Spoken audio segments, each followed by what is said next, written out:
प्रदीप कुमार आज आप लोगों के सामने जो भाग 3 पढ़ाया जा रहा था मौलिक अधिकार, उसका कुछ शेष बचा रह गया था ना। शेष बचा रह गया था। शेष मतलब जैसे कि हमने आपको ये बता दिया था कि भाग 3 में क्या है, मौलिक अधिकार है। और ये अनुच्छेद कहाँ से कहाँ तक है सर जी? ये अनुच्छेद 12 से 35 तक दिया गया है। तो 12 से 35 तक बताने के क्रम में हम आपको एक बता दिए थे, इसमें कौन सा, समता का अधिकार आपको बता दिया गया था। समता का अधिकार आपको बता दिया गया था। ये कहां से कहां तक है? अनुच्छेद 14 से 18 तक था। ये एक वीडियो में, इसके पहले वाली वीडियो में हम बता चुके हैं। तो आज हम देखेंगे स्वतंत्रता का अधिकार। 6 पैक याद हो गया ना? 6 पैक में कौन कौन था? समता का अधिकार, स्वतंत्रता का अधिकार, शोषण के विरुद्ध अधिकार, और क्या है, धार्मिक स्वतंत्रता के अधिकार, शिक्षा और संस्कृति का अधिकार, और संवैधानिक उपचारों का अधिकार, ये सब आता है। तो आज हम लोग देखेंगे क्या, स्वतंत्रता का अधिकार। उसमें क्या है, स्वतंत्रता आपको दी गई है ना। अरे शब्द सही लग गया है। स्वतंत्रता का अधिकार, स्वतंत्रता का अधिकार अनुच्छेद कितने से कितना है, कौन बताएगा? अनुच्छेद कितने से? वो 18 था ना, ये 19 से 22 होगा। कितना?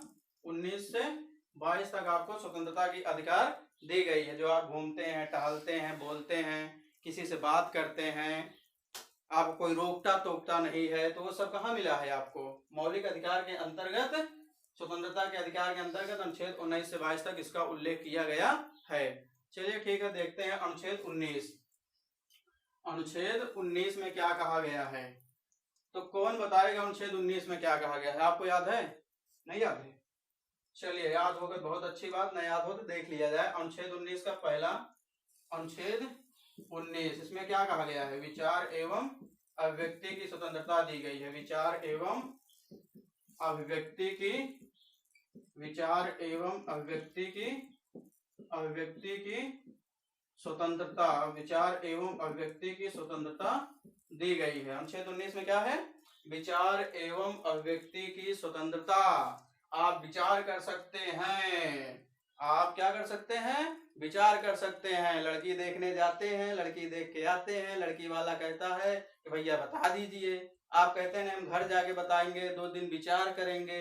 तो विचार यही करेंगे ना, कि विचार कर लेंगे। फिर क्या आपको अभिव्यक्ति की आजादी है। अभिव्यक्ति की आजादी मतलब है लड़की पसंद है या नहीं पसंद है, तो आप अपनी अभिव्यक्ति उनको बता सकते हैं, पसंद है या नहीं पसंद है। हाँ है तो ठीक है, नहीं है तो वो आपका कुछ कर नहीं पाएंगे, क्योंकि आपको अभिव्यक्ति दी गई है। आप अपने मन की इच्छा जाहिर कर सकते हैं। अभिव्यक्ति मतलब आसानी से बोल सकते हैं। इसमें क्या बताए थे, अगर याद हो, इसमें क्या बताए थे आपको? अनुच्छेद 19 के अंतर्गत टोटल कितनी स्वतंत्रताएं दी गई थी?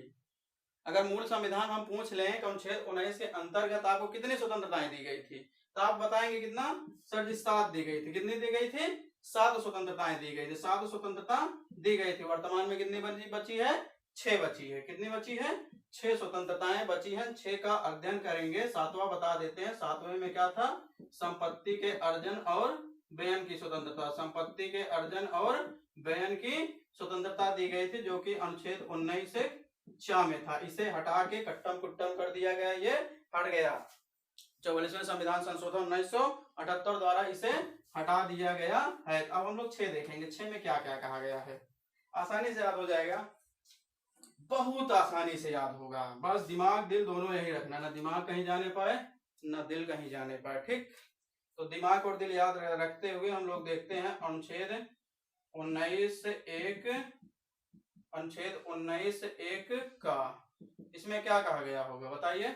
इसमें आपको क्या दिया गया है? बोलने की स्वतंत्रता। बोलने की स्वतंत्रता इसमें दिया गया है। बोलने की स्वतंत्रता इसमें दिया गया है। जो आप हम बोलते हैं एक दूसरे से ना, तो बोलने की स्वतंत्रता में कौन देता है? अनुच्छेद 19(1) का। इसका फायदा खूब नाजायज उठाया करो, कोई दिक्कत नहीं है, कोई नहीं बोलेगा।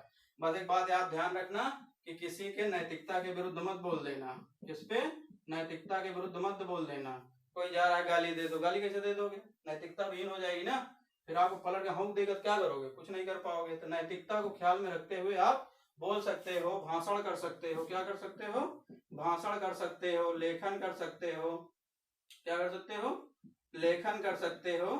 लिखने की भी आपको आजादी है, कभी कभी बन जाओ, कोई दिक्कत नहीं। बस थोड़ा देश की अखंडता, एकता, संप्रभुता को बनाए हुए लिखना और किसी को कुछ कह मत देना, नहीं किसी को आपत्तिजनक टिप्पणी कर दो, ये गलती मत करना, नहीं तो स्वतंत्रता आपकी वहीं बाधित हो जाएगी जहां आप दूसरों की स्वतंत्रता की दिक्कत पहुंचाओगे। हमारी स्वतंत्रता वहीं तक अच्छी है जहां तक हम अपनी अपनी स्वतंत्रता से दूसरी स्वतंत्रता बाधित ना करें। ये बात तो आप कॉमन से जानते ही होंगे। इसमें कुछ स्वतंत्रताएं आपको दी गई हैं, कुछ विशेष दिया गया है। बोलने की स्वतंत्रता, भाषण करने की, लेखन करने के लिए कॉमन सा है, इसमें कुछ विशेष स्वतंत्रताएं आपको दे दी गई हैं। जैसे इसी के अंतर्गत क्या आएगा, प्रेस की स्वतंत्रता इसी के अंतर्गत आएगी, प्रेस की स्वतंत्रता आएगी। और क्या आएगा गुरु, और इसमें क्या आएगा, आप झंडा फहराने का अधिकार भी, आपको झंडा फहराने का अधिकार इसी के अंतर्गत आएगा, झंडा फहराने का अधिकार, स्वतंत्रता, सॉरी अधिकार का स्वतंत्रता ही लिखते हैं, स्वतंत्रता इसी के अंतर्गत आएगा। और क्या आएगा, आप क्या कहते हैं, सूचना का अधिकार ना, सूचना का अधिकार, सूचना का अधिकार। कोई योजना आती है, अधिकारी से आप जाकर गरमा के बताओ, तो बताओगे कैसे, आपको भाषण बोलने का अधिकार है, बोलने का अधिकार तो जाहिर बात है आपको सूचना पाने का अधिकार होगा, भैया कब से क्या होगा हमें बता दो, नहीं बताओगे तो कैसे पता चलेगा, है बताना पड़ेगा ना। तो प्रेस की स्वतंत्रता, झंडा फहराने का अधिकार, सूचना का अधिकार अनुच्छेद 19 का के अंतर्गत आता है। ये एकदम दिमाग में ठूस लो, क्योंकि यही तीनों बहुत ज्यादा पूछा जाता है। और एक बात याद रखना, आपकी ये सारी स्वतंत्रताएं बाधित हो सकती हैं। ये कौन कहता है, अनुच्छेद 19(2) कहता है, कौन कहता है, अनुच्छेद 19(2) कहता है कि ये सारी स्वतंत्रताएं आपकी बाधित हो सकती हैं। आपको क्या नहीं करना पड़ेगा, पहला नंबर हमने बताया, किसी की नैतिकता के साथ खिलवाड़ नहीं करना पड़ेगा, नैतिकता के साथ खिलवाड़ मत करना। दूसरा, न्यायालय की मानहानि, न्यायालय की मानहानि पर या अवमानना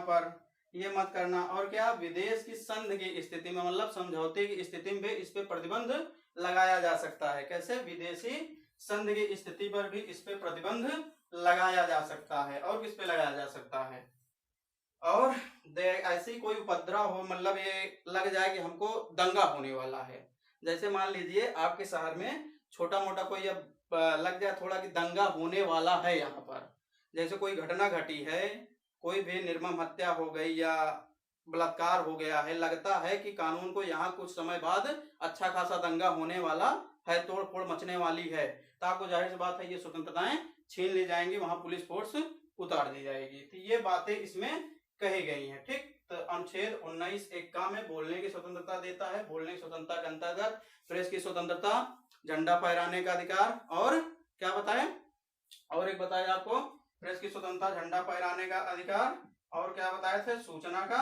अधिकार। सूचना का अधिकार अच्छा कब से लागू हुआ था, बता लोगे, सूचना का अधिकार कब से लागू हुआ था, सूचना का अधिकार, आप झंडा फहराने का अधिकार कब आएगा, 2004 में लागू किया गया, ये कब आया, 2005 में आया था। ऐसे याद करिए ना, पहले झंडा फहराएंगे फिर सूचना का अधिकार मिलेगा, पहले कौन आएगा, 2004 आएगा, फिर 2005 आएगा। तो झंडा देश आजाद कब हुआ था, 15 अगस्त 1947। तो आप झंडा, अच्छा अगर एक बात पूछ ले हम आपसे कि बताइए तिरंगा कब अपनाया गया था संविधान सभा के द्वारा, एक डेट पूछी जाती है, वो डेट याद है आपको, नहीं याद है, तो 22 जुलाई 1947 को क्या हुआ था, 22 जुलाई 1947 को आपका तिरंगा अपना लिया गया था। पर फहराने का अधिकार यहाँ कब देते हैं, 2004 में दिया जाता है। तो ये चीजें हैं अनुच्छेद 19(1) का।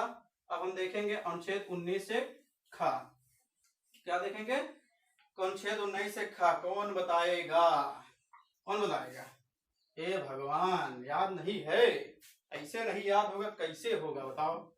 चलो अनुच्छेद 19(1) खा इस तरफ लिख देते हैं, बोलने की स्वतंत्रता हो गया। अब क्या होगा, सभा करने की स्वतंत्रता। अब क्या दिया जाएगा, सभा करने की स्वतंत्रता आपको दी जाती है, सभा करने की स्वतंत्रता दी जाती है। सभा करने की स्वतंत्रता एक शर्त है गुरु, जैसे का हो गया, खा में आपको सभा करने की स्वतंत्रता दी जा रही, पर शर्त ये है जैसे चौराहे बैठो कोई दिक्कत नहीं, आराम से बैठो, 4 लोग बैठो, 10 लोग बैठो, कोई दिक्कत नहीं, सभा करो, बोलो, बतलाओ, अपना बताओ, उसका बताओ, हाय हाय खूब करो, कोई दिक्कत नहीं। बस ये है कि ये निरायुद्ध होना चाहिए। आप यहाँ हथियार लेकर नहीं बैठ सकते हैं, नहीं वो भैया उस तरफ से फरुआ लेते आए, आप बेंत लेते आए, बद्दा भैया कट्टा लेते आए, तो ऐसा मत करना, ये सब नहीं किया जा सकता। सभा शांतिपूर्ण तरीके से और निरायुद्ध होनी चाहिए। ठीक, ये बात ध्यान रखिएगा। चलिए अब हम देखते हैं गा। क्या? गा देखते हैं। अनुच्छेद 19 से गा। सभा हो गया, बोलने हो गया, अब क्या आएगा? संगठन। आप संगठन बना सकते हैं। क्या? संगठन बना सकते हैं। संगठन बनाने की स्वतंत्रता आपको कहाँ दी जाती है? अनुच्छेद 19 से गा। पहले बताया था ना, बोलेंगे तो सभा करेंगे, सभा करेंगे तो संगठन बनाएंगे। संगठन आप बना सकते हैं, पर ये संगठन किसी को हानि नहीं पहुंचाना चाहिए। नहीं 15-20 लोग इकट्ठा हो जाओ, 50 लोग इकट्ठा हो जाओ, किसी पर धरना बोल दो, जाके कंपनी वंपनी हड़ताल करवा दो, तोड़ फोड़ मचवा दो। तो ऐसा संगठन आपको अधिकार ये नहीं देता कि आप चारों तरफ तहलका मचाओ। तहलका मत मचाओ। ठीक, पर एक बात कहता है, अगर आपको इतने शौक लगा है ये सब करने का, तो एक सहकारी सोसाइटी गठन कर लो, उसी के जरिए न्यायपूर्ण तरीके से लड़ाई करो, कोई दिक्कत नहीं। 97वें संशोधन में आपको दे दिया गया है कि सहकारी सोसाइटी आप गठन कर सकते हैं। सहकारी सोसाइटी गठन कर सकते हैं, न्यायपूर्ण तरीके से लड़ाई करो, कोई दिक्कत नहीं। पार्टी वार्टी बनाओ, नेता वाता बनो, कोई दिक्कत नहीं। ठीक, आपको ये कौन देता है? संगठन बनाने का अधिकार अनुच्छेद 19 से गा। ठीक, ये बात ध्यान रखिएगा। आप क्या? बोलने की स्वतंत्रता हो गई, बोलने के बाद आप लोग सभा कर लिए, सभा के बाद क्या करेंगे? संगठन बना लिए। अब क्या करेंगे हम? गा हो गया। घ देखेंगे, घ में संगठन बन गया, चलो दिल्ली, मतलब अब भ्रमण करेंगे। संगठन बनाने के बाद कहाँ पार्टी चलेगी हमारी? दिल्ली चलेगी ना। तो क्या होंगे? अब भ्रमण करेंगे। तो यहाँ क्या दिया गया है? भ्रमण करने की स्वतंत्रता। भ्रमण मतलब होता है घूमने की स्वतंत्रता। पूरे भारत में चाहे जहां घूमो, कोई रोकने टोकने वाला नहीं है। पर भैया ध्यान रखना, जहां लिखा होता है आम व्यक्ति वर्जित, मतलब जा नहीं सकता है, प्रतिबंध है, तो वहां जबरदस्ती मत घुस जाना। ठीक, क्योंकि वहां आम व्यक्ति नहीं जा सकता है। जैसे जनजाति क्षेत्रों में मत चले जाना। जनजाति देखे हो ना, पिक्चर में देखे ही होगे, आधे नंग धड़ंग रहते हैं, काट के खा डालेंगे, वहां मत जाना। जनजाति क्षेत्रों में नहीं जा सकते हैं। वहां आप जाएंगे तो आपको भिन्न समझेंगे और काट के खा डालेंगे। तो जनजाति क्षेत्रों में मत जाना। ऐसी जगह मत जाना जहां आपको वर्जित हो, जैसे कहीं ऑपरेशन हो रहा हो, जहां परमाणु बम रखे गए हैं, आपको वहां जाने की जरूरत नहीं है। ठीक, इतनी चीजें आपको ध्यान रखना पड़ेगा। ये घूमने की क्षमता है, पूरे भारत में घूमे, आपको रोकने टोकने वाला कोई नहीं है। अब अंगा देख लेते हैं। अंगा में क्या कहा गया है? आप क्या लिए? बोल लिए, सभा कर लिए, संगठन बना लिए, घूम लिए, क्या करेंगे? निवास कर लीजिए। क्या करेंगे? निवास कर लीजिए। घूम टहल के दिल्ली जाके थक गए हो, अब मन करेगा कहीं आराम कर लिया जाए, तो भैया आप निवास कर लीजिए, वहीं बीवी बच्चे पैदा कर लीजिए, आराम से रहिए, कोई दिक्कत नहीं। जब मन का है बेच के चले आना, चाहे जम्मू कश्मीर में जाओ, चाहे जहां जाओ। जब 370 था तब आपको नहीं जा सकते थे, अब 370 मोदी जी ने हटा दिया है, तब चाहे जहां मन कहे वहां घूमो। ठीक, आराम से घूमो, कोई दिक्कत नहीं, कोई रोकने टोकने वाला नहीं है। घूमो, वहीं बस जाओ, वहीं शादी कर लो, वहीं रहो। ठीक, ये बात आपको कही गई है। चलिए, इसमें निवास कर सकते हैं, पूरे भारत में कहीं भी आप रह सकते हैं। जैसे नागरिक निवासी में अंतर बताए थे, नागरिक कौन होगा? पूरे भारत में आप नागरिक हैं, पर आप उत्तर प्रदेश के निवासी हैं। ठीक, ये हो गया अंगा। च में क्या बताए थे? संपत्ति के अर्जन और बयान की स्वतंत्रता थी, जो 44वें संविधान संशोधन 1978 द्वारा हटा दी गई। हाँ, च देख लिए हम लोग। च के बाद क्या? छ देख लेते हैं ना। अनुच्छेद 19 से छ में क्या है? छ में क्या है? हम क्या कर रहे हैं? पढ़ा रहे हैं, हमारा कारोबार है, हम पढ़ा सकते हैं, वकील बन सकते हैं, डॉक्टर बन सकते हैं, इंजीनियर बन सकते हैं, जो चाहे इच्छा सो कर सकते हैं। अपनी रोजी रोटी के लिए हम कुछ भी कर सकते हैं। कुछ भी मतलब क्या होता है? कुछ भी मतलब थोड़ी है ये चलो बम की दुकान खोले हैं, चलो भैया 4-5 लोग में बम की दुकान खोल दें, परमाणु बम बनाएंगे, उड़ा देंगे पूरा अमेरिका उड़ाएंगे, पाकिस्तान की, चीन, कौन नाक में दम किया है? चीन की पाकिस्तान उड़ा देना। पर यह बात है जैसे आप बम की दुकान, पटाखे की दुकान, ये सब खोलने के लिए आपको थोड़ा लाइसेंस वाइसेंस भारत सरकार से लेना पड़ेगा। आप ऐसे नहीं खोल सकते हैं। कारोबार कर सकते हैं, कोई भी रोजी रोटी कर सकते हैं, पर आप कुछ ऐसा काम मत करिए जो कानून के अधीन हो, मतलब कानून को उल्लंघन करता हो। तो ये हो गया अनुच्छेद 19। 20 देखेंगे हम। अनुच्छेद 19 समझ में आया? समझ में आएगा, एकदम आसानी है। देखो पहले आराम समझो। देखो, जैसे अनुच्छेद 19 का से लेकर छ तक है, ABCD भी रख सकते हो, कोई दिक्कत नहीं। का में क्या है? बोलने की स्वतंत्रता। आप बोल सकते हो। क्या अगर बोलोगे तो 4 लोग मिलके सभा करोगे। क्या करोगे? सभा करोगे। सभा करोगे, जैसे कवि होता है, पहले कविता अकेले में लिखता है, फिर उसको किसकी जरूरत पड़ती है?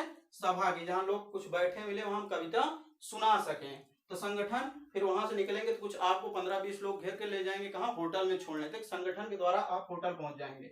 फिर वहां सुबह मन करेगा भ्रमण करें, चले निकलने, तो आप भ्रमण कर सकते हैं पूरे भारत में कहीं भी। फिर क्या, कहीं मन करेगा हम यही निवास कर लें, इलाहाबाद में कविता सुनाने मन किया हम यही निवास कर लेते हैं, तो आप निवास भी कर सकते हैं। अब निवास कर लिए, खाने के लिए कुछ चाहिए, खाने के लिए कुछ चाहिए तो आपको कारोबार की सुविधा दी जाती है। तो आप ये समझिएगा आप पूरा जिंदगी अगर कहा जाए तो आपको यही देता है, क्योंकि अगर ये छीन लिया जाता है तो आप क्या होंगे, कुछ आप रह नहीं जाएंगे, आपको जीने का मजा नहीं आएगा। तो इसलिए अनुच्छेद 19 बहुत जरूरी है भैया, आराम से समझ लिया गया क्या क्या है। कहीं दिक्कत हो तो बताइएगा कमेंट में, जरूर हम उसको सॉल्व करेंगे। अनुच्छेद 19 देखते हैं, 20 ध्यान से समझना, 20 कुछ खास है नहीं, उसमें बताएंगे क्या अनुच्छेद 20 समझ में आ जाए तो ताली बजाना, क्या बजाओगे, ताली बजाना, ठीक। चलो ताली बजाने के लिए तैयार हो जाओ। अनुच्छेद 20 में क्या है, दोष सिद्धि के विरुद्ध संरक्षण, दोष सिद्धि के विरुद्ध, दोष सिद्धि के विरुद्ध संरक्षण, दोष सिद्धि के विरुद्ध संरक्षण, दोष सिद्धि के विरुद्ध संरक्षण दिया गया है ना।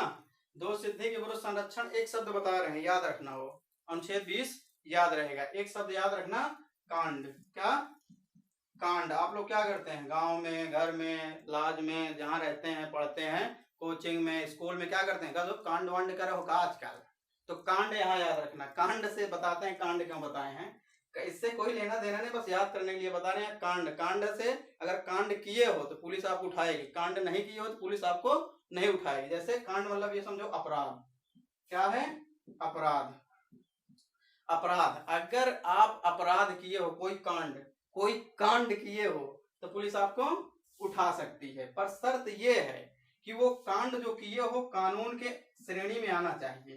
किसके, कानून के श्रेणी में आना चाहिए, मतलब कानून का उल्लंघन हुआ हो, कानून का उल्लंघन हुआ हो, आईपीसी धारा या अनुच्छेद में उसका कहीं वर्णन किया गया होगा, किसी एक कंटाप मारने पर यह सजा मिलेगी। अगर कोई ऐसा कांड कर रहे हो जो अपराध की श्रेणी में आता है, तो कानून की श्रेणी में हो या उल्लंघन उसका कानून का करोगे, तो आप ये दोष सिद्धि के विरुद्ध संरक्षण के अंतर्गत, अगर आप ऐसा कोई अपराध नहीं करते हो तो आपको पुलिस छू भी नहीं सकती है, मतलब आप कांड करिए और वो अपराध की श्रेणी में ना आता हो, बलभे कांड करो कोई दिक्कत नहीं है, ठीक। और दूसरा क्या है ये समझो, अगर कोई कांड कर दिए हो, पहला बता दिए क्या कि वो कानून श्रेणी माना चाहिए, दूसरा क्या, अगर कोई कांड कर दिए हो, कांड करने के बाद अगर लगता है कि हमें सजा हो जाती है, क्या हो जाती है, सजा हो गई, या यूं कह लीजिए आपको दंड मिल गया, किसके लिए, अगर आप किसी मान लीजिए हत्या कर दिए हैं, आपको सजा मिल गई, क्या, कांड किए, हत्या किए, मिल गई सजा।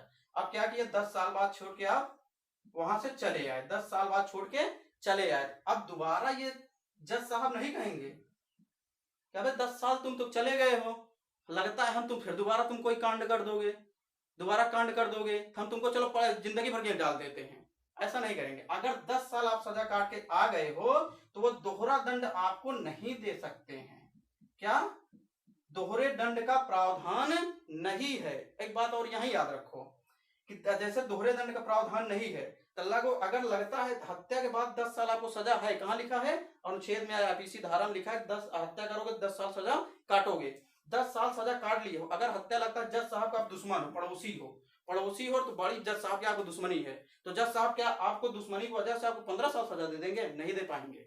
वो अनुच्छेद में जितना लिखा गया है, आईपीसी धारा में जितना लिखा है 10 साल लिखा है, 10 साल से ज्यादा सजा नहीं दे सकते हैं। अगर 10 साल देना है, 11 साल देना है तो क्या करना पड़ेगा, संविधान में संशोधन करना पड़ेगा, क्या करना पड़ेगा, संविधान में संशोधन करना पड़ेगा। अगर पूछा जाए संविधान संशोधन अनुच्छेद क्या है, अनुच्छेद 368 है, पूरे संविधान में अनुच्छेद है जो 368 है, संविधान का संशोधन किया जा सकता है। क्या बताया, पहला कांड करोगे अपराध की श्रेणी माना चाहिए तब आपको पुलिस उठाएगी, दूसरा एक ही सजा के लिए दोहरा दंड नहीं दिया जा सकता, तीसरा क्या बताए, जितना संविधान में उल्लेख है उससे ज्यादा आपको सजा नहीं दी जाएगी। तो ये आपको क्या कहता है, अनुच्छेद 21 कांड से याद रखना, कोई कांड करोगे तो पुलिस आपको उठा ले जा सकती है, ठीक। ये बातें आपकी अनुच्छेद 21 कहता है, सॉरी 20 कहता है, ठीक। अब हम लोग देखते हैं अनुच्छेद 21, इतना याद रखना, इससे ज्यादा नहीं पूछा जाएगा। कांड सब याद रखना कि बिना अपराध के कोई पुलिस आपको नहीं उठाएगी, अगर उठाएगी तो क्या करेगी, दोहरा दंड नहीं दे सकती है कि नहीं, ये बात अनुच्छेद 20 कहता है। अब 21 देखते हैं, 21 में क्या है, अनुच्छेद 21, अनुच्छेद 21 कौन बताएगा, अनुच्छेद 21 कौन बता सकता है, देखो अनुच्छेद 21 में क्या है, अनुच्छेद 21 में मनमानी की सॉरी प्राण एवं दैहिक स्वतंत्रता क्या है, प्राण एवं दैहिक स्वतंत्रता, दैहिक स्वतंत्रता, प्राण एवं दैहिक स्वतंत्रता। हे भगवान, इसमें क्या है, प्राण एवं दैहिक स्वतंत्रता है। प्राण मतलब क्या होता है, जान। हे भगवान, जान शब्द आ गया, जान है। और क्या है, दैहिक मतलब क्या होगा, देह होगा। दैहिक मतलब क्या होगा, देह, देह होगा ना, जान देह, जान जान जान। तो प्राण क्या, इसमें ये बात समझ सकते हैं, सह शरीर प्राण की रक्षा ही करना क्या कहलाएगा, प्राण एवं दैहिक स्वतंत्रता। क्या कहें हम, सह शरीर, सह शरीर क्या लिख रहे हैं, सह शरीर प्राण की रक्षा, सह शरीर प्राण की रक्षा ही क्या कहलाएगा, प्राण की रक्षा क्या कहलाएगा, है प्राण एवं दैहिक स्वतंत्रता कहलाएगा। सह शरीर प्राण की रक्षा, ये नहीं है कि प्राण ले जाके अहमदाबाद रख दो और हमारा देह इलाहाबाद में पड़ा रहने दो, ऐसा नहीं है ना। सह शरीर प्राण की रक्षा, हमारी जान भी हमारे अंदर रहने दो, हमारी शरीर भी हमारे अंदर रहने दो, दोनों को अलग मत करो। हम एक जिस्म दो जान नहीं क्या, दो जिस्म सॉरी एक जान दो जिस्म है, ये वाला ना, हाँ ये वाला फंडा इसमें आएगा कि दो जिस्म है एक जान है। बड़ा कसमे वादे खाते हो ना, तो ये वाला यहाँ याद रखना, एक जिस्म एक, दो जिस्म एक जान, क्या, दो जिस्म एक जान, दो जिस्म एक जान से इससे याद रखना कि आप लोग जान और शरीर दोनों साथ में रहना चाहिए, नहीं एक जान कहीं और रहने चाहिए और आपका शरीर कहीं और रहना चाहिए। तो प्राण एवं दैहिक स्वतंत्रता के अंतर्गत आपको काफी स्वतंत्रताएं दी गई हैं। इसके अंतर्गत हम आपको बताते हैं, ये याद रखना, दो याद हो जाना चाहिए अच्छे से। देखो बात यह है, इसमें आपको बहुत सारा दिया गया है। हम यूं कह लें कि प्राण एवं दैहिक स्वतंत्रता को जीवन का अधिकार भी कह लेते हैं, जीवन का अधिकार भी कह लेते हैं, जीवन का अधिकार भी कह देते हैं कि भैया ये जीवन का अधिकार है, इसके बिना हमारा आपका गुजारा होने वाला नहीं है। सारी स्वतंत्रताएं इसी में भर दिया गया है, पढ़ लो। हाँ, जिंदगी किस तरह बसर होगी, दिल नहीं लग रहा मोहब्बत में, तो मोहब्बत हटाओ वहां से, अब पढ़ो, जिंदगी किस तरह बसर होगी, दिल नहीं लग रहा पढ़ाई में, तो पढ़ाई कर लो, नहीं तो सब चौपट हो जाएगा। तो क्या है, अनुच्छेद 21 में क्या है, प्राण एवं दैहिक स्वतंत्रता। चलिए इसमें क्या क्या दिया है, कुछ चीजें आपको बता देते हैं। जैसे हम इसमें उठा लेते हैं, पहले शिक्षा का अधिकार उठा लेते हैं। शिक्षा का, देखिए इसमें कम से कम 30-35 स्वतंत्रताएं दी गई हैं, जो मूलभूत चीजें हैं वो बताएंगे हम आपको। एक वीडियो तो इस पर लंबा ही चला जाएगा, उसका कोई अर्थ निकलने वाला नहीं है जरूर। इस पे हम कुछ मूल चीजें आपको बताएंगे जो पूछी जा सकती हैं, ठीक। प्राण एवं दैहिक शिक्षा का अधिकार इसी के अंतर्गत आता है। शिक्षा का अधिकार, शिक्षा का अधिकार क्या, 0 साल से लेकर 25 साल तक, अरे 25 साल तक नहीं, कितने साल तक, 6 वर्ष से 14 वर्ष के बच्चों को शिक्षा का अधिकार कहाँ आता है, इसी के अंतर्गत आएगा। पहले एक क्या था शिक्षा का अधिकार, कौन बताएगा, शिक्षा का अधिकार क्या था, नीति निर्देशक तत्व था, नीति निर्देशक तत्व था, क्या था, नीति निर्देशक तत्व था। नीति निर्देशक तत्व भाग किसमें है, भाग किसमें है, 4 में है ना, भाग 4 में है नीति निर्देशक तत्व। अनुच्छेद कितने तक है, 36 से 51 तक है, अनुच्छेद 36 से 51 तक है। ये शिक्षा का अधिकार अनुच्छेद क्या था, अनुच्छेद 45 था, अनुच्छेद 45। जैसे आपको ये पता होगा कि, जैसे आपको पता होगा कि मौलिक अधिकार न्याय योग्य है और नीति निर्देशक तत्व न्याय योग्य नहीं है, तो ये न्याय योग्य नहीं था जब तक ये नीति निर्देशक तत्व था। तो नीति निर्देशक तत्व में अगर हमको मौलिक अधिकार बनाना है तो हमको संविधान में संशोधन करना पड़ेगा, संविधान में संशोधन करना पड़ेगा। तो ऐसे तो आ नहीं गया, संविधान में हमने कौन सा संशोधन किया बताओ, 86वां संशोधन किया ना, कौन सा किया, 86वां संविधान संशोधन किया गया, 86वां संविधान संशोधन किया गया। 86वें संविधान संशोधन में हम ये कब हुआ, 2002 में हुआ, कब, क्या लिख रहे हैं, 2002 में हुआ 86वां संविधान संशोधन। इसके अंतर्गत क्या जोड़ा गया, अनुच्छेद 21 है ना, इसके अंतर्गत अनुच्छेद 21 का जोड़ा गया, क्या जोड़ा गया, अनुच्छेद 21 का जोड़ा गया। और अनुच्छेद 86वें संविधान संशोधन के द्वारा अनुच्छेद 2002 में इसे अनुच्छेद 21 का जोड़ा गया। अनुच्छेद 21 का में क्या है, शिक्षा का अधिकार, शिक्षा का अनिवार्य अधिकार है। इसके द्वारा आप 6 से 14 वर्ष के बच्चों को शिक्षा दे सकते हैं। और इसमें एक चीज जोड़ी गई, अगर आपको ध्यान हो तो आप क्या, अगर यहाँ ध्यान हो तो आप ये बताइए, यहाँ चीज और जोड़ी गई, जैसे आप मौलिक कर्तव्य पढ़ेंगे, मौलिक कर्तव्य पढ़ेंगे, मौलिक कर्तव्य पढ़ने के क्रम में, मौलिक कर्तव्य पढ़ने के क्रम में 11वां मौलिक कर्तव्य कौन सा है? 11वां मौलिक कर्तव्य क्या है? प्रत्येक माँ बाप का कर्तव्य होगा कि अपने बच्चे को, 6 से 14 वर्ष के बच्चे को निःशुल्क शिक्षा उपलब्ध कराए। तो ये मौलिक कर्तव्य का अनुच्छेद 4 का में है ना, सॉरी भाग 4 का में है, भाग 4 का में है। ये किसके द्वारा जोड़ा गया? स्वर्ण सिंह कमेटी के द्वारा जोड़ा गया, स्वर्ण सिंह कमेटी के द्वारा जोड़ा गया। कौन सा संशोधन? 42वां संविधान संशोधन 1976, 42वां संविधान संशोधन 1976 के द्वारा ये मौलिक कर्तव्य जोड़ा गया। तो इसमें 11वां मौलिक कर्तव्य क्या कहता है? प्रत्येक माँ बाप का कर्तव्य है कि अपने 6 से 14 वर्ष के बच्चे को निःशुल्क क्या कराए? शिक्षा उपलब्ध कराए। अगर बेटा चला गया ना 6 से 14 वर्ष वाला काम, बाद थाने में चला गया, हमारे पिताजी हमको स्कूल नहीं भेजते हैं, तो आप क्या करेंगे? फिर उसके कहने जेल चले जाएंगे। तो अपने बच्चे को जाके थोड़ा पढ़ाओ बढ़ाओ, ठीक।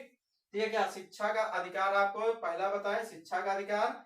इसमें आपको 6 से 14 वर्ष के बच्चों को निःशुल्क शिक्षा दी जाएगी। 86वां संशोधन हुआ, इसके लिए एक अधिनियम आता है, शिक्षा का अधिकार, शिक्षा अनिवार्य अधिनियम, शिक्षा निःशुल्क शिक्षा अनिवार्य अधिनियम, सॉरी यहाँ लिख देते हैं निःशुल्क, चलिए पूरा ही लिखते हैं, निःशुल्क शिक्षा, निःशुल्क शिक्षा अनिवार्य अधिनियम, निःशुल्क शिक्षा अनिवार्य अधिनियम आता है। कब आता है? 2009 में आता है, इसी के द्वारा आता है। अगर पूछा जाए ये लागू कब हुआ था तो आप क्या बताएंगे? 1 अप्रैल 2010, ठीक। जितने इसमें तथ्य हैं यही पूछा जाता है ज्यादातर। इसमें अनुच्छेद 21 में क्या है? अनुच्छेद 21 में पहली आपको अधिकार दिया गया शिक्षा का अधिकार, 6 से 14 वर्ष बच्चों को निःशुल्क शिक्षा दी जाएगी। और क्या है? ये कब निःशुल्क शिक्षा अनिवार्य अधिनियम 2009 के द्वारा बनाया गया, अप्रैल 2010 में से लागू कर दिया गया। 86वां संविधान संशोधन 2002 के द्वारा ये आया था, ठीक। तो ये चीजें हैं, आप नीति निर्देशक तत्व था और 11वां भी बता दिए। अब इसे हम हटाते हैं, अब आगे देखते हैं और कौन कौन सा अधिकार आपको दिया गया है, और कौन कौन सा अधिकार आपको दिया गया है, और कौन कौन सा अधिकार आपको दिया गया है। हे भगवान, मिटाते मिटाते हम भूल जाते हैं, हमारा कहाँ चला गया कपड़ा बड़ा।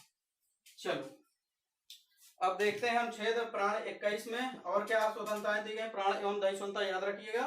और आपको क्या दिया गया है? इसमें आवास का अधिकार दिया गया है, आवास पाने का अधिकार, आप आवास पा सकते हैं। दूसरा क्या दिया गया है? विदेश जाने का अधिकार, विदेश जाने का अधिकार, विदेश जाने का अधिकार इसी में दिया गया है, विदेश जाने का अधिकार 1978 में हुआ।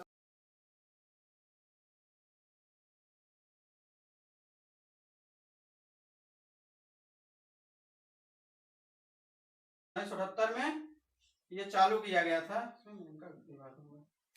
ठीक। विदेश जाने का अधिकार। और क्या दिया गया है इसमें?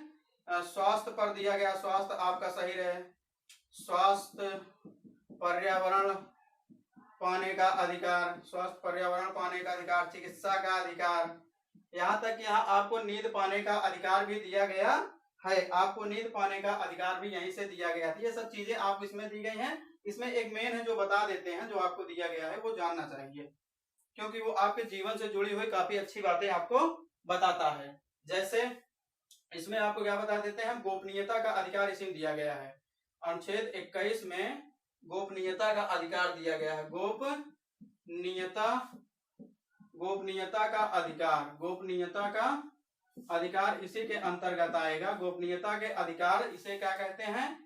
एकांकता का अधिकार भी कहते हैं। क्या? एकांतता का अधिकार भी कहते हैं, एकांतता का अधिकार भी कहते हैं। और इसे क्या कहते हैं? चलिए एकांकता का राइट टू प्राइवेसी भी कहा जाता है, राइट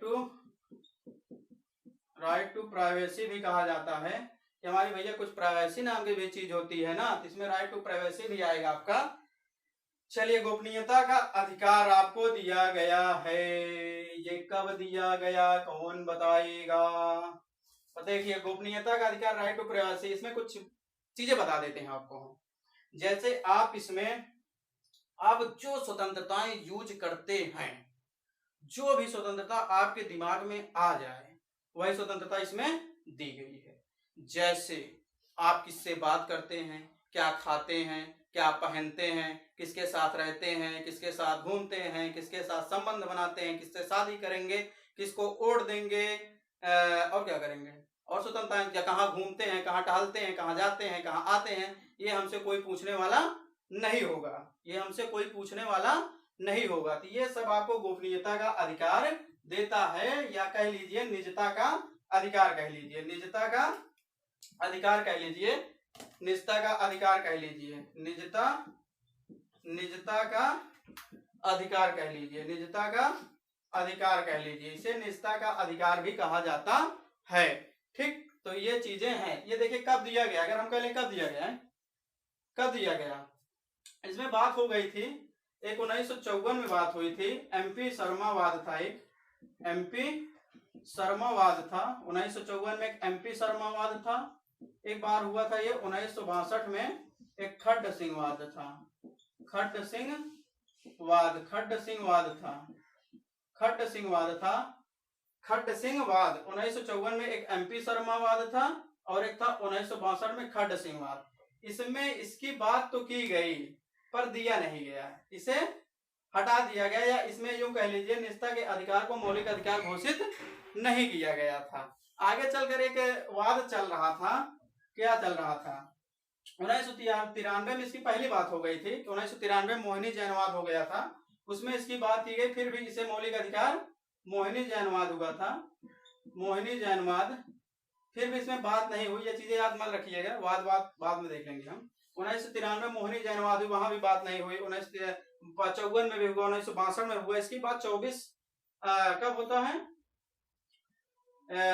कब होगा, 2017, क्या लिखे हैं, 2017 में इसकी बात होती है। कब, 2017 में। असल में क्या बात चल रही थी, आधार कार्ड को लेकर झगड़ा था, किसको, आधार कार्ड को लेकर झगड़ा था कि आधार कार्ड अनिवार्य है नहीं है। यहीं पर नौ न्यायाधीशों वाली पीठ बैठी थी जो इसमें इसको मौलिक अधिकार घोषित कर देती है। 2017 को 2017 में इसे मौलिक अधिकार घोषित कर दिया जाता है, गोपनीयता के अधिकार को 2017 में मौलिक अधिकार घोषित कर दिया जाता है। इसके अंतर्गत काफी अधिकार आते हैं, जैसे हमने बताया, आप घूमिए टहलिए, चाहे जिसके साथ रहिए, चाहे जहाँ संबंध बनाइए, चाहे जिससे शादी करिए, आपको कोई रोकने टोकने वाला नहीं है।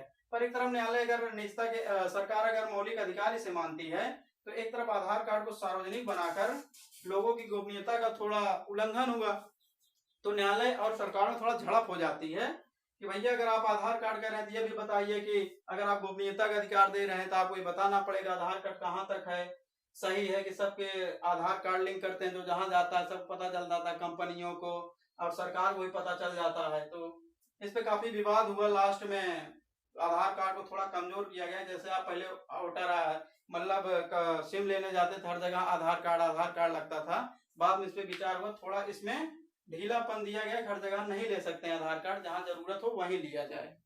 ये गोपनीयता का अधिकार याद रखिएगा, इसमें ये है, कई चीजें आपको अनुच्छेद 21 प्राण एवं दय स्वतंत्रता बताई गई। अब हम बताते हैं आपको अनुच्छेद 22, अनुच्छेद 22, अनुच्छेद 22 में क्या है, कौन बताएगा, मनमानी गिरफ्तारी पर प्रतिबंध, मनमानी गिरफ्तारी पर, मनमानी गिरफ्तारी पर प्रतिबंध, मनमानी गिरफ्तारी पर प्रतिबंध, मनमानी गिरफ्तारी पर प्रतिबंध कहाँ है, अनुच्छेद 22 में।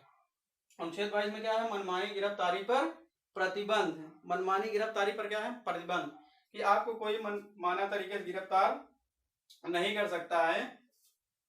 अगर आपको मान लीजिए कोई गिरफ्तार भी करता है तो उसे शीघ्र क्या करना पड़ेगा, शीघ्र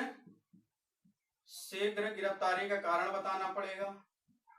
क्या, शीघ्र गिरफ्तारी का कारण बताना पड़ेगा, कारण बताना पड़ेगा। और क्या करना पड़ेगा, 24 घंटे के समक्ष, 24 घंटे के समक्ष न्यायालय के समक्ष प्रस्तुत करना पड़ेगा, 24 घंटे के समक्ष न्यायालय के समक्ष प्रस्तुत करना पड़ेगा। और आप गिरफ्तार कर लिए गए, 24 घंटे पेश भी होना है, तो आपको क्या करना पड़ेगा, वकील भी करना पड़ेगा ना। क्या बिना वकील के कैसे करेंगे भैया, वकील वकील वकील की सलाह ले सकते हैं, ये लिख देते हैं, वकील की आप सलाह ले सकते हैं, वकील की आप सलाह ले सकते हैं। क्या कर सकते हैं, देखिए अनुच्छेद मनमानी गिरफ्तारी पर प्रतिबंध है, कोई आता है चलो हम तुमको अरेस्ट कर लेते हैं, चलो ले चलो इसको, तो आप क्या कहेंगे, पहले काम करो, ये बताओ पहले तुरंत काहे गिरफ्तार कर रहे हो, ऐसे कैसे ले चले जाओगे, ये बताओ काहे गिरफ्तार कर रहे हो। बता देगा कि इस कारण से हमें आपको गिरफ्तार किया जा रहा है, आप किसी के मोबाइल छीन के भागे थे, किसी की हत्या कर दिए थे या कोई भी कांड कर दिए थे, तो आपको शीघ्र कारण बताएगा, वो उठा लेगा, आपको जेब में भर लेगा पुलिस वाला। तो आप कहेंगे कि यार चलो गिरफ्तार हो गए, 24 घंटे क्या करो, हमको शीघ्र समक्ष न्यायालय के समक्ष प्रस्तुत करो। तो 24 घंटे के भीतर ये अधिकार है कि आप न्यायालय के समक्ष प्रस्तुत करा जाएगा। 24 में क्या करते हैं, वो समय नहीं जोड़ा जाता है, जो आपको उठाएगा और न्यायालय में ले जाएगा, बीच का जो समय आता है वो नहीं जोड़ा जाता है। फिर यह है 24 घंटे के भीतर आपको न्यायालय के समक्ष प्रस्तुत करना है। वो अलग बात है कि आपको 2-3 दिन पर जेल में रखते हैं, पूछताछ करते हैं, पर कानून यही है कि आपको 24 घंटे के भीतर न्यायालय के समक्ष प्रस्तुत करने। पुलिस वाले भी चाहते हैं सुलह उलह कर लो, कुछ हमको खिला दो, कुछ तुम बचा लो, दोनों पार्टियों थोड़ा ले हो के सुलह उलह करा लिया जाता है। तो सुलह करने में 24 से ज्यादा हो जाता है, पर अगर न्यायपूर्ण तरीके से देखा जाए तो आपको 24 घंटे के भीतर न्यायालय के समक्ष प्रस्तुत करना पड़ेगा। और प्रस्तुत हो जाओगे तो वकील जज साहब के सामने तो ऐसे हाथ उठा के चले नहीं जाओगे कि हम ही जज है, हम ही वकील है, अरे आपको वकील करना पड़ेगा। आप एक मनपसंद वकील कर लीजिए और उससे सलाह लीजिए, वो बताएगा कि आपको कैसे छूटना है, दूसरी हत्या का जुगाड़ बताएगा। वकील संविधान जो होता है ना, वकील स्वर्ग होता है। ये किसने कहा था, किसने कहा था, जेनिंग्स ने कहा था कि जो संविधान है ये वकीलों का स्वर्ग होता है, क्योंकि इसमें वकील को अच्छी खासी बहस का मौका मिल जाता है। अबे भैया 395 अनुच्छेद अलग, आईपीसी धारा अलग, इतना जब बड़ा लेंदी के संविधान रहेगा इतना विशाल, तो उसमें कोई भी बहस कर सकता है, डेट पे डेट, तारीख पे तारीख, तारीख पे तारीख लगाते रहते हैं ना। यही कारण है, यहाँ कहते हैं शीघ्र न्याय पाने का अधिकार है आपको, पर कहाँ मिलेगा न्याय, तारीख पे तारीख लड़ो। चलो भैया, ये किसको नहीं प्राप्त है, ये तीनों चीजें किसको नहीं प्राप्त है, हाँ, मनमानी गिरफ्तारी पर प्रतिबंध किसको नहीं प्राप्त है, तीनों चीजें किसे नहीं मिल सकती है, विदेशी शत्रु को 22 है, हाँ, विदेशी शत्रु को नहीं मिलेगी, पाकिस्तान को पक्का नहीं देंगे, विदेशी शत्रु को नहीं मिलेगी, और किसको नहीं मिलेगी, एक निवारक निरोध में बंदी व्यक्ति, किसको, निवारक निरोध में बंदी व्यक्ति। चलिए, तो अनुच्छेद 22 में याद रखिएगा, कांड करने के बाद गिरफ्तार यहीं से होंगे। कांड आप कहाँ किए थे, अनुच्छेद 20 में किए थे, वहां कांड करोगे गिरफ्तार यहाँ हो गए, ठीक। अनुच्छेद 22 याद रखना। आपको बताएंगे निवारण निरोध क्या है, ये विदेशी शत्रु के सब नहीं मिलेगा, वो कुछ करेगा तो सीधा ठोका जाएगा, ठीक। तो विदेशी शत्रु पटक पटक के मारेंगे, कोई गलती ऐसा ना करे। वैसे हमारा सम्मान में है, हम सब लोग क्या करते हैं, वसुधैव कुटुंबकम वाले हैं, हम किसी की बेइज्जती नहीं करेंगे, विदेशी आओ आराम से रहो, कोई दिक्कत नहीं, पर हमको नुकसान ना पहुंचाना, मतलब भारतवासियों को नुकसान ना पहुंचाना। चलो, निवारक निरोध में बंदी व्यक्ति देख लो, निवारक निरोध में बंदी व्यक्ति, निवारक निरोध में बंदी व्यक्ति का मतलब क्या है, निवारक निरोध में बंदी व्यक्ति का मतलब यह है कि अनुच्छेद 22 वहां फेल हो जाएगा, यूं कह लीजिए अनुच्छेद 22 वहां फेल हो जाएगा। अनुच्छेद 22 ही क्या, आईपीसी धारा, अनुच्छेद या जितने भी कानून जानते हो बेटा ना, सब फेल हो जाएगा। ये सबका बाप होता है निवारक निरोध में बंदी व्यक्ति। इसमें कई बने थे, पर एक फेमस है वो वाला बता देते हैं, बहुत सारा नहीं देखेंगे। इसमें निवारक निरोध में बंदी के आया था रासुका, क्या आया है, रासुका है राष्ट्रीय सुरक्षा कानून, क्या, राष्ट्रीय सुरक्षा कानून, राष्ट्रीय सुरक्षा कानून कब है, 1980 में आया है, राष्ट्रीय सुरक्षा कानून आया है।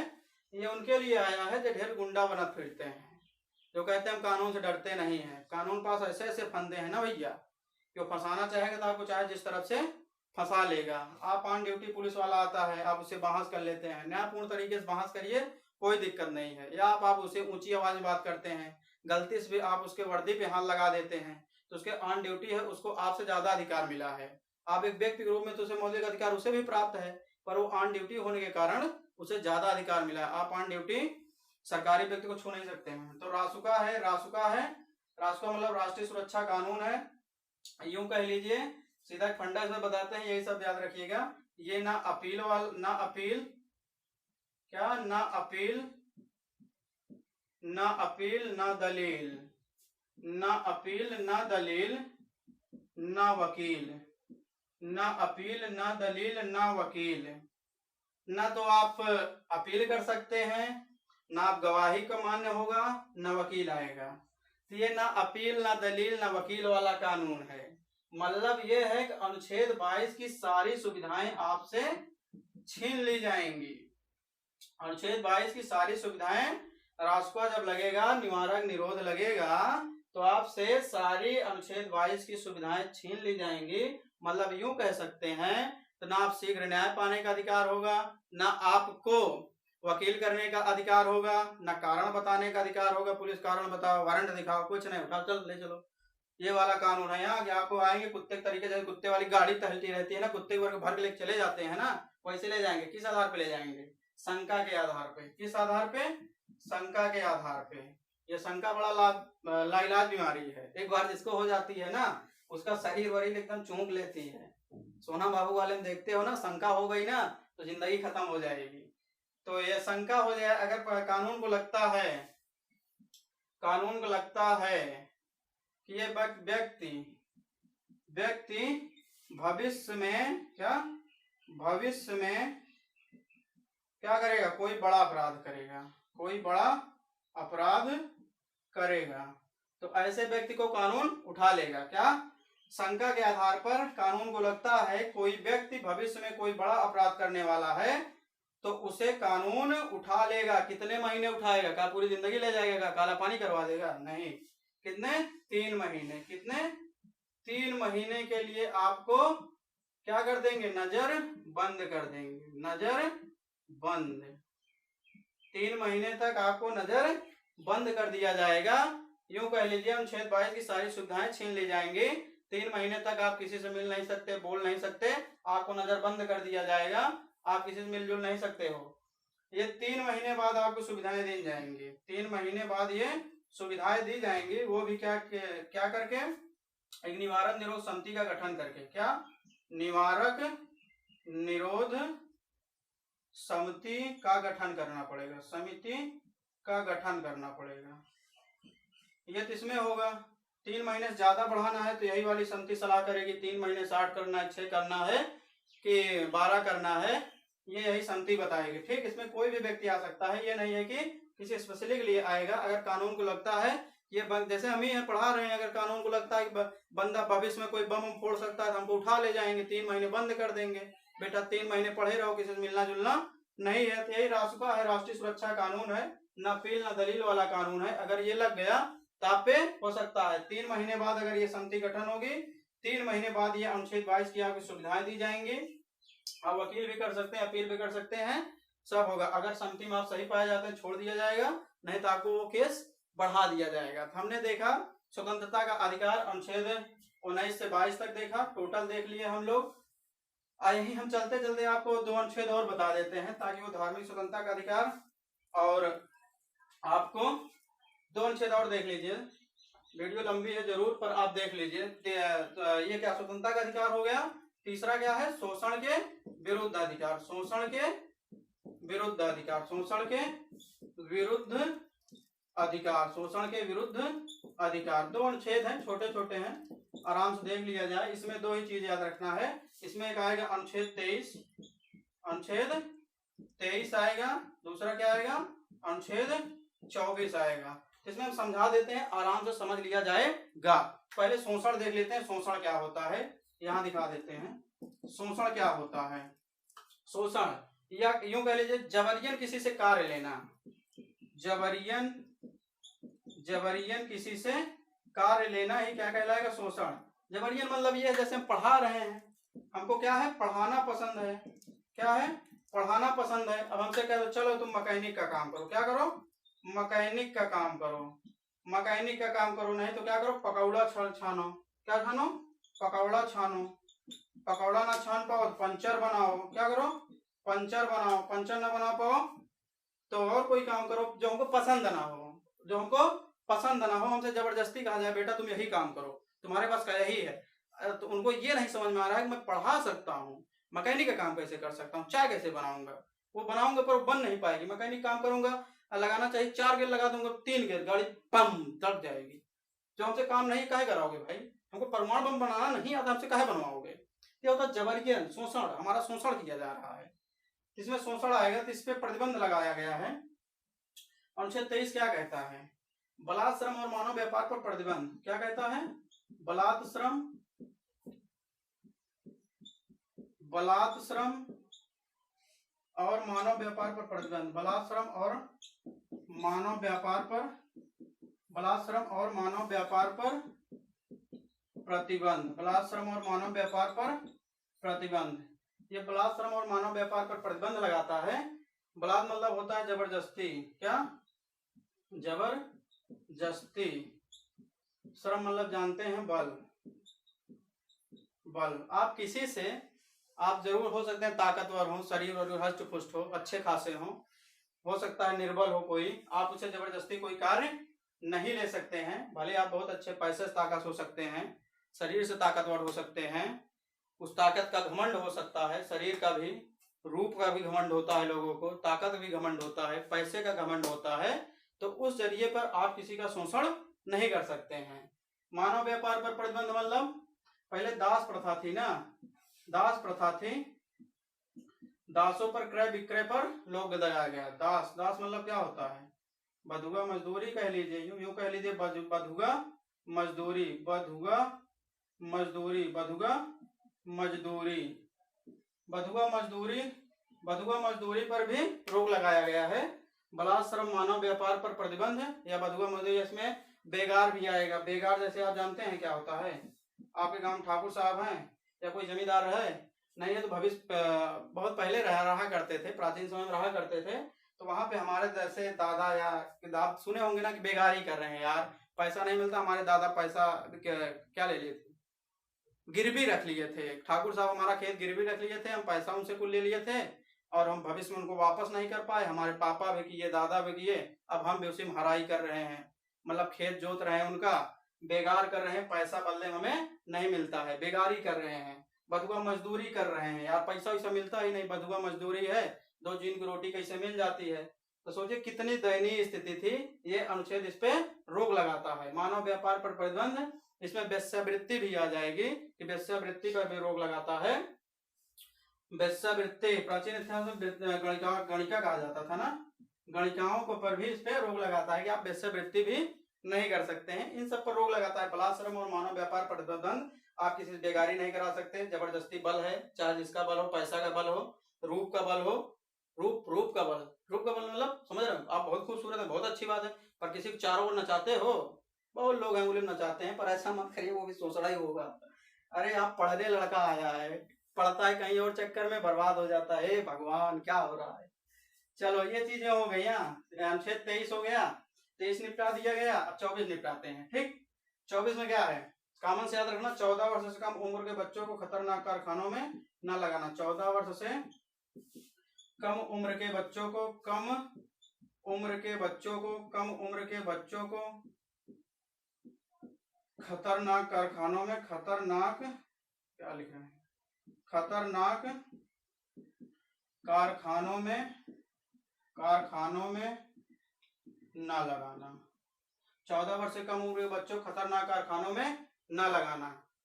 ठीक, 14 वर्ष से कम उम्र के बच्चे हैं, पढ़ाओ लिखाओ। 6-14 वर्ष तक सरकार छूट दी है ना, गार्जियन कहते हैं गरीब जो व्यक्ति होता है हमारे पास पैसा नहीं, सरकार कहते हैं निःशुल्क शिक्षा, हम पैसा, ड्रेस नहीं, ड्रेस भी निःशुल्क, खाना नहीं, अबे मिड डे मील खाता शुरू है, कोई दिक्कत नहीं, पैसा वैसा नहीं था, खुद ही सब खर्चा करेंगे, बस बच्चा भेजो, क्या करेंगे हम पढ़ाएंगे, पर उसे काम वाम मत करवाओ। नहीं कोई पाया जाता है होटल पे, कारखाने में पाया जाता है, तो माँ बाप को ढूंढते हैं, माँ बाप पकड़े गए, अरे पैसा नहीं है, काम कहाँ, 2 जोर रोटी, सरकार कहती है नहीं, कुछ नहीं, फ्री सेवा एकदम, पढ़ाओ कोई दिक्कत नहीं। ये पर ये नहीं कह सकते कि पैसा नहीं है, ये नहीं है, वो नहीं है। सरकार आपको सरकारी स्कूल फ्री देती है, आप भी पढ़ाओ, सब लोग को पढ़वाने की इजाजत दो। और सरकारी टीचर अच्छे होते हैं, कहीं काबिल होते हैं प्राइवेट से, क्योंकि वो कंपटीशन पास करके जाते हैं।